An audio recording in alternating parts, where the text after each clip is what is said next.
Assalomu do'stlar, bugun 2025-yil 20-may sanasida xudo xolasa Floriba shoptorlarimiz pishishga yaqin turibdi. Bir 2 kunda xudo xolasa pishadi. Meva olganini qarang, shoptorni quyib tana bo'ylab hosil olgan. Har bitta shoxida meva quyib olgan. Daraxtimiz yoshi 3 yosh, 3 ga 3 sxemada ekilgan.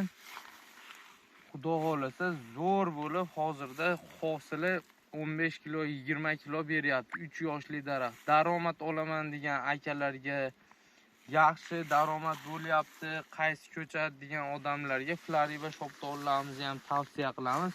Mana har bir tutida mevani ko'rib o'zlaring bir baho berasizlar. Bu kecha suv ochilgan, xudo xolasa har 3 kunda, 4 kunda suv ochib turibmiz bularga.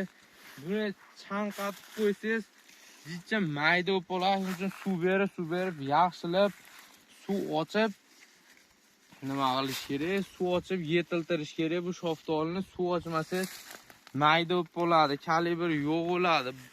Ta'mi ham zo'r bo'lib ketmaydi, suvli bo'ladi bu shoftorlar, chunki suvli bo'lganligi sababli suv ochish kerak ko'proq.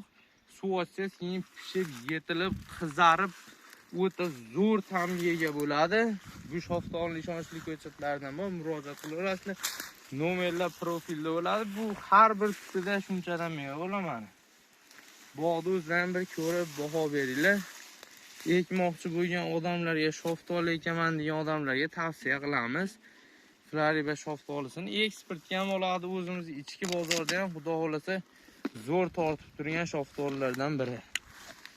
Mana o'zlaring ko'ring, egilib ketyapti mevasi yo'qligi.